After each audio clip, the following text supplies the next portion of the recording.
नमस्कार, मैं शानू कुमारी आप सभी का स्वागत करती हूँ आपके अपने चैनल अवनी के वीकली न्यूज़ एक नए सेगमेंट अनुभव में। इस सेगमेंट के हर एक नए एपिसोड में एक नए महानुभवी से मिलकर उनके अनुभवों से हम कुछ नया सीखेंगे और नया जानेंगे। अगर आप भी कुछ नया सीखना और जानना चाहते हैं तो हमारे चैनल को सब्सक्राइब करें और नोटिफिकेशन बेल दबाना ना भूलें।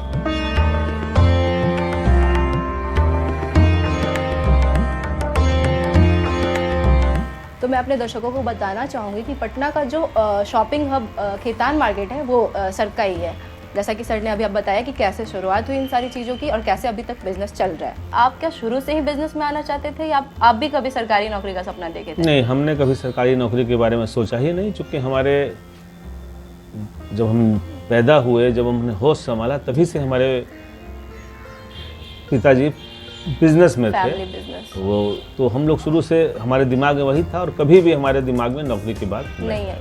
सर, बहुत बार ऐसा होता है कि बिहार के जो यूथ हैं वो बिजनेस तो करना चाहते हैं बट उनके पेरेंट्स की तरफ से रिस्क की वजह से या फेलियर की वजह से दबाव आता है कि नहीं आप सरकारी नौकरी के पीछे भागो। तो उन पेरेंट्स को आप क्या बोलना चाहोगे, क्या मैसेज देना चाहोगे? देखिए, ये तो नौकरी के पीछे हमारा सोचना है कि नहीं भागना चाहिए। आदमी को सोचना चाहिए कि मैं नौकरी करूं, नहीं मैं लोगों को नौकरी दूं। बिल्कुल, मैं जॉब दूं लोगों को, उस हिसाब से सोचना चाहिए। और बिजनेस छोटा और बड़ा किसी भी स्तर से शुरू किया जा सकता है। मन में सोच होनी चाहिए, रिस्क लेना पड़ेगा और सोच अगर मन में ठान ले तो आदमी क्या नहीं कर सकता है। बिल्कुल बिल्कुल। सर, हर एक की ज़िंदगी में कोई ना कोई रोल मॉडल ज़रूर होता है और आप तो खुद कितने युवाओं के रोल मॉडल हो। मैं ये जानना चाहूँगी कि आपके रोल मॉडल कौन है? हमारे रोल मॉडल हमारे पिताजी। ओके। मैंने उनको शुरू से देखा है, मोतीलाल खेतान जी को, जिनका देहांत 1 फरवरी 2019 को हो गया। ओके सर, अब बात करें बिहार की, तो आप खुद BIA यानी बिहार इंडस्ट्रीज एसोसिएशन के अध्यक्ष पद पर चौथी बार चुने गए हैं। तो सर, तब से जब से बिहार की शुरुआत बिजनेस में हुई और अब में क्या स्टेटस, मतलब क्या अंतर देखते हैं सर? कहाँ था पहले और अभी कहाँ है? देखिए, पहले से बेटर है, लेकिन जो होना चाहिए था बिहार का बदलाव वो नहीं हो पा रहा है। बिहार आज भी पिछड़े राज्यों की श्रेणी में है, पहले भी था, बढ़ा है, लेकिन जिस स्तर पर अन्य राज्य बढ़े हैं भारत के, उस श्रेणी में ये स्तर पर ये नहीं बढ़ पाया। सर, आपके मुताबिक क्या कारण हो सकता है ये स्टार्टअप नहीं होने का या कंपनी बिजनेस नहीं बढ़ने का बिहार में उस तरीके से जिस तरीके से बाकी शहरों में बढ़? देखिए, ये इतना बड़ा काम बिना सरकार के सहयोग के नहीं हो सकता। अच्छा। सरकार प्रयास करती है, लेकिन जो प्रयास होने चाहिए वो उस तरीके से नहीं हुए। यहाँ 2011 में जो इंडस्ट्रियल पॉलिसी बनी थी उद्योगों को लाने के लिए, उस पॉलिसी को बेस्ट पॉलिसी ऑफ इंडिया कहा गया था। और उस पॉलिसी के आने के बाद यहाँ लाखों करोड़ों रुपए के प्रस्ताव आए। तो इसका मतलब लोगों ने रुचि दिखाई यहाँ उद्योग लगाने के लिए, लेकिन वो किसी न किसी कारण से यहाँ से वापस चले गए।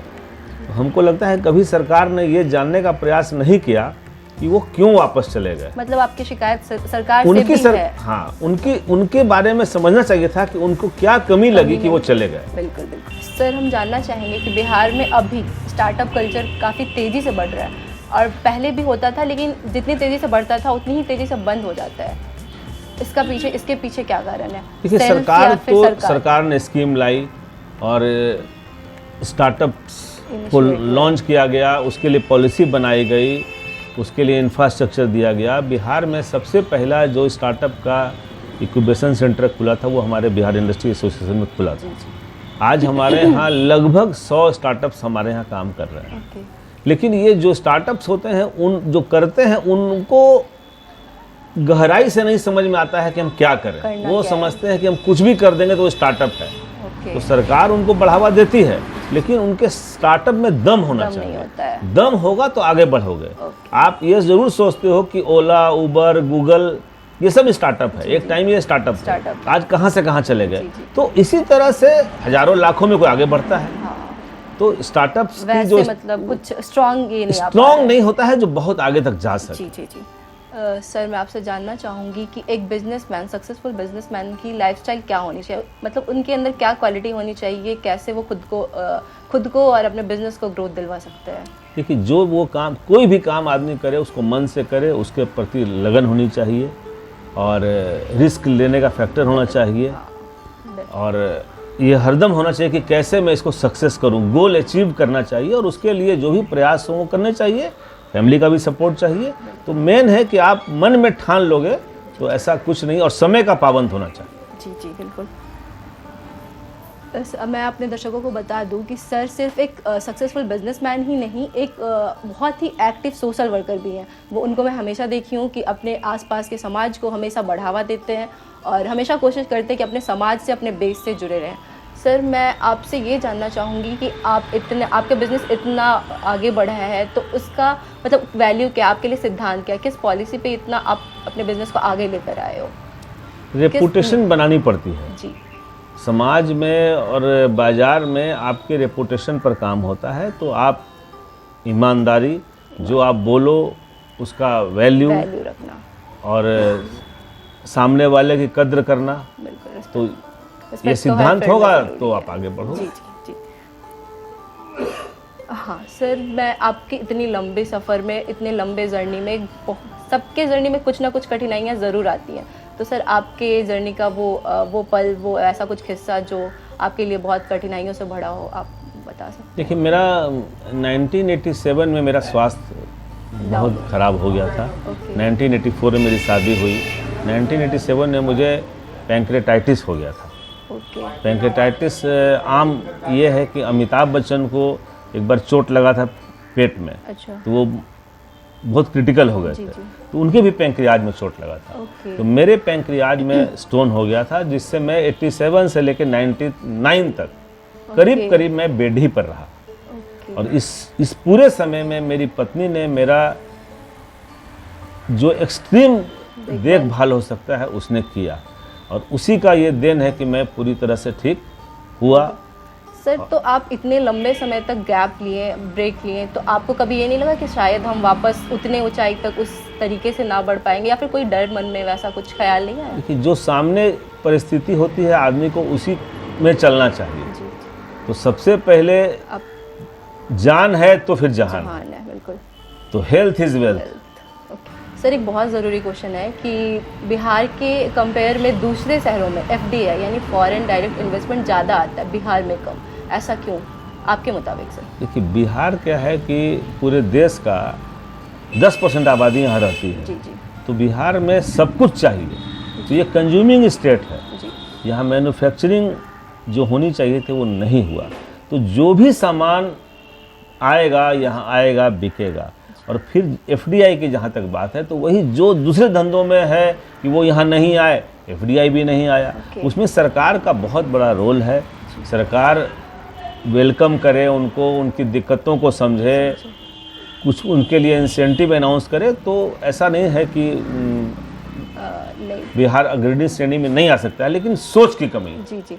देखिए, जो बाहर से इंडस्ट्री लगाने आते हैं उनको इन सब कोई गुंडों बदमाशों का सामना नहीं करना पड़ता है। उनको सिर्फ चाहिए सरकार का पूरा सहयोग। अच्छा, ठीक है। अगर उनको कोई भी सहयोग चाहिए, वो आम जनता से नहीं चाहिए, वो सरकार से चाहिए। सरकार अपने लाभ हानि को छोड़कर उनके दिक्कतों को दूर करे तो कोई दिक्कत नहीं होगी। तो ये भी होता है सर कि कोई अगर बिजनेस चल भी जाए और काफ़ी ऊंचे मुकाम तक पहुंच जाए, उसके बाद उनके पीछे, मतलब ऊंचाई को छूते देख बहुत सारे दुश्मन पीछे पड़ जाते हैं, तो उनको किस तरीके से हैंडल किया जा सकता है? वो दुनिया में कहाँ नहीं होता है, ऐसा सब कुछ होता है। बिल्कुल। आपका विल पावर स्ट्रॉन्ग होना चाहिए, मैनेजमेंट की क्वालिटी आप में होनी चाहिए, सब समाज में, सरकार में सहयोग मिलेगा तो वो सब परेशानियाँ दूर हो जाती हैं। ओके सर, आप बिहार को 20 से 25 साल बाद इंडस्ट्रीज़ में किस तरीके से देखते हैं? क्या ग्रोथ देखते हैं सर, कहाँ देखते हैं? आज की जो वर्तमान परिस्थिति है पहले से अच्छी है। जी जी। तो और भी अच्छी होगी, लेकिन जो हम पिछड़ी श्रेणी में हैं उसको आगे लाना अगर है तो उसमें केंद्र सरकार का सहयोग चाहिए। बहुत ही ज़रूरी है। हम लोग पिछले बिहारवासी, हमारी सरकार बहुत दिनों से मांग कर रही है कि बिहार को स्पेशल राज्य का दर्जा मिले या बहुत अच्छा एक पैकेज मिले। बिना उसके वो आगे नहीं आ सकता है। जो आदमी रेस में पीछे है उसको आगे लाने के लिए कुछ स्पेशल रास्ता अपनाना पड़ेगा, नहीं तो वो ऑलवेज उसी लाइन में पीछे पीछे ही चलता रहेगा। सर हमारे बहुत सारे दर्शक युवक हैं या वो भी बिज़नेस को लेकर बहुत सारा आइडियाज़ लाते हैं, उनके पास भी बहुत कुछ होता है, तो उनके लिए आप कुछ मैसेज देना चाहेंगे कि कैसे वो अपने बिजनेस अपने आइडियाज़ को इनिशिएट करें और कैसे आगे बढ़े? कोई मैसेज किस तरीके से? वो जो भी करना चाहते हैं उसको बहुत वो ईजी नहीं लें। ओके। ये नहीं हो कि भाई हम एक दुकान खोलेंगे तो वो भी मेरा स्टार्टअप हो जाएगा।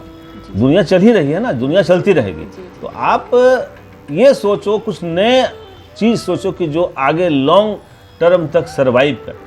तो बिहार जो है हमारा, ये एग्रीकल्चर प्रोड्यूस का राज्य है। यहाँ उसको आदमी को और खाने के लिए आदमी को, हर आदमी को खाने के लिए चाहिए।